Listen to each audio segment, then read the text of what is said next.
नमस्कार. गृहविष्णू किचनमध्ये आपलं मनापासून खूप खूप स्वागत. आज आपण पाहतोय एक पौष्टिक रेसिपी. आज आपण पाहतोय मेथीचे थेपले. परंतु हे मेथीचे थेपले घरी केले ना तर कित्येकदा ते वातटही होतात आणि दीर्घकाळ टिकतही नाही. म्हणूनच हे मेथीचे थेपले आपण पाण्याच्या एका थेंबाचाही वापर न करता करणार आहोत, जेणेकरून ते दीर्घकाळ टिकतील, लवकर खराब होणार नाहीत. फार वेळ न घालवता चला तर मग सुरुवात करूया आजच्या रेसिपीला. मऊ लुसलुशीत खुसखुशीत मेथीचे थेपले.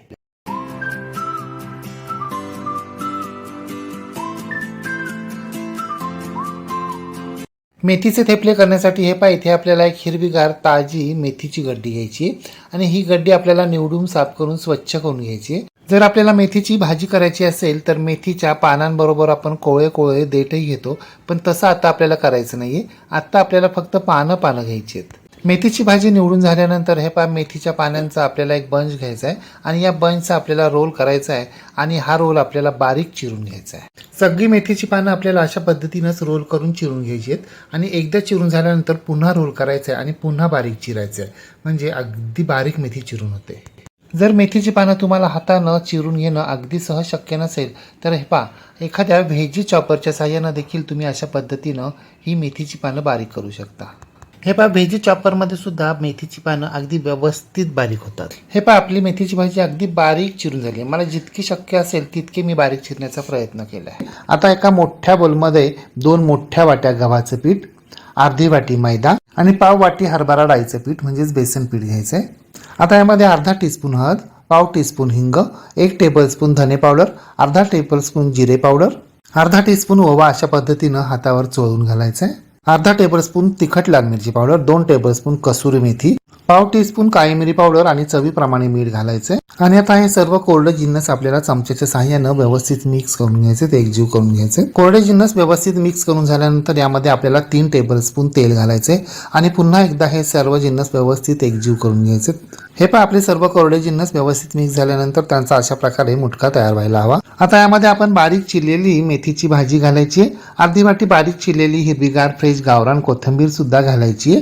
यामुळे चव आणि रंग खूप छान येतो. आणि आता हे सर्व जिन्नस आपल्याला हाताच्या साहाय्यानं व्यवस्थित मिक्स करून घ्यायचे, एकजीव करून घ्यायचे. अशा पद्धतीनं हातानं व्यवस्थित चोळून मिक्स केल्यानं सर्व मसाले यामध्ये मुरतात आणि आपल्या हाताच्या उष्णतेनं मेथीचा आणि कोथिंबीरीचा ओलावा देखील या पिठामध्ये उतरतो. हे आपले सर्व जिन्नस व्यवस्थित मिक्स झाले. आता यामध्ये 3 टेबलस्पून आलं लसूण आणि तिखट हिरवी मिरची यांची पेस्ट आणि 3 टेबलस्पून घट्ट घरचं ताजं दही घालायचे. दही जास्त आंबट असता कामा नये. आता हे सर्व जिन्नस आपल्याला प्रथम चमच्याच्या साहाय्यानं व्यवस्थित मिक्स करून घ्यायचे. सर्व जिन्नस व्यवस्थित मिक्स करून झाल्यानंतर दह्याचा आंबटपणा बॅलन्स करण्यासाठी आपल्याला यामध्ये 1 टेबलस्पून साखर घालायची आणि ती सुद्धा व्यवस्थित मिक्स करून घ्यायची. आता आपल्याला हे सर्व मिश्रण हाताच्या साहाय्यानं चोळून व्यवस्थित मळून घ्यायचं आहे. हो, आपल्याला हे मिश्रण मळण्यासाठी अजिबात पाण्याचा वापर करायचा नाहीये. मेथी, दही, कोथिंबीर, आलं लसूण मिरची पेस्ट यावरच आपण हे पीठ मळून घेणार आहोत. यामध्ये आपण पाण्याचा एकही थेंब वापरणार नाही आहोत. पाहताय ना तुम्ही आपलं सर्व कोरडं मिश्रण कसं ओलसर झाले ते. अशा प्रकारे पाण्याचा वापर न केल्यानं आपले मेथीचे थेपले दीर्घकाळ टिकतात, खराब होत नाहीत. जर तुम्हाला मेथीचे थेपले प्रवासासाठी बाहेर घेऊन जायचे असतील ना, त्यावेळी अशा प्रकारे पाण्याचा वापर न करता थेपले तयार करायचे आणि मग त्यामध्ये दह्याचा देखील वापर करायचा नाही. मग आपले थेपले दीर्घकाळ टिकतात. पाहताय ना तुम्ही पाण्याच्या एका थेंबाचाही वापर न करता आपलं थेपल्यांचं पीठ कसं घट्ट मळून झाले ते. आता मळून तयार झालेलं हे पीठ आपल्याला झाकण ठेवून कमीत कमी अर्धा तासासाठी बाजूला ठेवून द्यायचे, म्हणजे मेथीचं आणि कोथिंबीरीचं पाणी सुटून आपलं पीठ थोडंसं सैल होईल. किंवा तुम्ही आत्ता हे दुपारी पीठ मळून ठेवलं आणि तुम्ही संध्याकाळी थेपले करणार असाल तर अगदी उत्तम. अर्ध्या तासानंतर झाकण काढायचं आहे. पाहताय ना तुम्ही आपलं पीठ कसं सैल झालं ते. आता पुन्हा एकदा हे पीठ 2 मिनिटं व्यवस्थित मळून घ्यायचं, एकजीव करून घ्यायचं आहे. आता मात्र आपलं पीठ अगदी व्यवस्थित मुरलेलं आहे. पिठाला पाणी सुटलंय आणि आता ते आणखीन सैल झाले. आता यावर 1 टेबलस्पून तेल घालायचंय आणि सर्व पिठाला ते व्यवस्थित चोळून घ्यायचंय. पाहिलं ना तुम्ही पाण्याच्या एकही थेंबाचा वापर न करता आपल्या थेपल्यांचं पीठ कसं मस्त मऊ लुसलुशीत मळून झालंय आणि रंगसुद्धा अगदी फ्रेश हिरवागार आलाय. पिवळसर लालसर अजिबात नाहीये. कोणत्याही पदार्थामध्ये जितका कमीत कमी पाण्याचा वापर असेल ना, तितका तो पदार्थ अधिक दीर्घकाळ टिकतो. आपलं थेपल्यांचं पीठ मऊ झालेलं आहे. आता लगेचच आपण थेपले तयार करायला घेऊया. आपले सगळे थेपले एकसारख्या आकाराचे एकसारख्या वजनाचे व्हायला हवेत, म्हणून आपण या कणकेचे एकसारखे गोळे तयार करून घ्यायचे. आपल्याला थेपले किती मोठे किंवा किती छोटे करायचे आहेत ना, त्याप्रमाणे आपल्याला हे गोळे तयार करायचे आहेत. मी प्रत्येक गोळा साधारणपणे 40 ग्रॅम वजनाचा केला आहे. अशा प्रकारे आपले 14 गोळे तयार झाले. तयार झालेले गोळे आपल्याला एका बोलमध्ये काढून ठेवायचे आहेत. आता एक गोळा घ्यायचा आहे, तो पिठामध्ये घोळवून घ्यायचा आहे आणि लाटण्याच्या साहाय्यानं पोळपाटावर हा गोळा आपल्याला गोल गरगरीत लाटायला सुरुवात करायची आहे.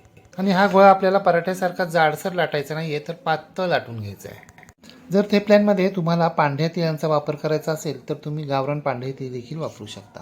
सध्या आपल्या चॅनलवर अहिवाचे लाडू, मेथीचे लाडू, अहिवाची खीर अशा विविध प्रकारच्या उष्ण पदार्थांच्या रेसिपी चालू आहेत, म्हणून मी आत्ता यामध्ये पांढऱ्या तिळांचा वापर केला नाही आहे.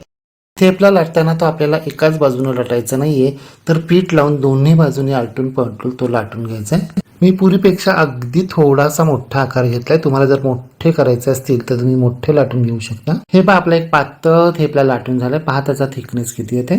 आपले सर्व थेपले एकसारख्या आकाराचे व्हायला हवेत, म्हणून हे पहा आम्ही एका डब्याच्या साहाय्यानं त्यांना कट करून घेतोय. कट करून झाल्यानंतर काड्या काढून घ्यायच्यात आणि त्या झाकून बाजूला ठेवून द्यायच्यात. त्यांच्यापासून पण आपल्याला पुढे थेपले करायचे. लाटून झालेला पहिला थेपला आपण एका प्लेटमध्ये काढून ठेवायचा आहे. अशा प्रकारे आपल्याला सुरुवातीला 5-6 थेपले लाटून घ्यायचे आणि ते प्लेटमध्ये ठेवायचे. आता हे लाटून झालेले थेपले आपण एका गरम तव्यावर शेकायला सुरुवात करायची आहे आणि आपल्याला हे थेपले मोठ्या आचेवर शेकून घ्यायचे. थेपला तव्यावर टाकल्यानंतर हे पहा अशा पद्धतीनं हाताच्या सहाय्यानं त्यांना दाबत दाबत गोल गोल फिरवायचं आणि जेव्हा थेपल्याला वर असे बबल्स यायला लागतील तेव्हा आपल्याला थेपला उलट करून घ्यायचा आहे आणि पुन्हा हाताच्या सहाय्यानं गोल गोल दाबत दाबत फिरवायचं आहे. असं केल्यानं आपले थेपले सर्व बाजूनी एकसारखे शेकले जातात आणि त्यांना टेक्स्चरही छान येतं. त्यानंतर हा थेपला हे पहा उलटण्याच्या सहाय्यानं सर्व बाजूनी आणि कडांनी शेकून घ्यायचं, दाबून घ्यायचं. अशा प्रकारे थेपला 2-3 वेळा उलट पालट करून शेकून घ्यायचे. अशा प्रकारे सर्व थेपले आपल्याला मोठ्या आचेवरच शेकून घ्यायचे. जर आपण हे थेपले मध्यम किंवा छोट्या आचेवर शेकले तर ते कडक होतात, मऊ होत नाही, म्हणून आपल्याला सर्व थेपले मोठ्या आचेवरच शेकायचे. तवा खूप गरम होतोय असं वाटलं तर थोडा वेळ फ्लेम मध्यम करायची, पुन्हा मोठी करायची. थेपला शेकत आल्यावर थेपल्यावर आणि गोलाकार सर्व बाजूनी हे पहा तूप किंवा तेल सोडायचे. ते सर्व थेपल्यावर व्यवस्थित पसरवून घ्यायचे आणि आता थेपला उलट करून दुसऱ्या बाजूने सुद्धा आपल्याला तेल किंवा तूप सोडायचे. उलटण्यानं प्रेस करून घ्यायचंय. पाहत आहे ना तुम्ही आपला थेपला कसा खरपूस खमंग शेकला गेलाय तो आणि बबल्सही कसे मस्त आलेत पहा. आपला पहिला थेपला खमंग खरपूस भाजला गेलाय. आता आपण तो काढून घेऊया आणि थेपला आपल्याला एका जाळीवर किंवा सुती कापडावर काढून ठेवायचा आहे, म्हणजे वाफ बाहेर निघून जाईल. इथून पुढील सर्व थेपले आपल्याला अशा पद्धतीनेच मोठ्या आचेवर आलटून पालटून शेकून घ्यायचे.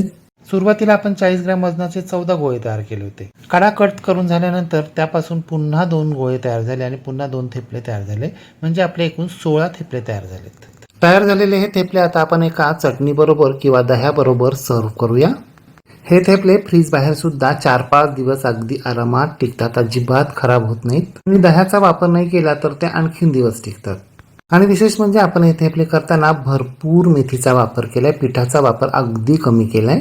त्यामुळेच आपल्या थेपल्यांचा रंग पहा पिवळा किंवा लालसर अजिबात आलेला नाही, अगदी हिरवागार आलाय. हे पहा थेपले मुठीत दाबून सोडल्यानंतर पुन्हा पूर्ववत होत आहेत, अजिबात चुरगळत नाहीयेत. नाश्त्यासाठी, मधल्या वेळच्या छोट्याशा भुकेसाठी किंवा प्रवासात बरोबर घेऊन जाण्यासाठी तुम्ही सुद्धा अशा पद्धतीनं मेथीचे थेपले करून पहा व कसे झाले ते कमेंट बॉक्समध्ये मला नक्की सांगा. रेसिपी आवडल्यास लाईक, शेअर, कमेंट करायला विसरू नका. आणि हो, तुम्ही जर अजूनही गृहविष्णू किचन चॅनलला सबस्क्राईब केलं नसेल तर प्लीज नक्की सबस्क्राईब करा. शेजारील बेल आयकॉनवर प्रेस करा, ऑल सिलेक्ट करा, म्हणजे माझ्या नवनवीन रेसिपींचे नोटिफिकेशन तुमच्या मोबाईलवर येतील. पुन्हा भेटूया अशाच एका नवीन रेसिपीसह.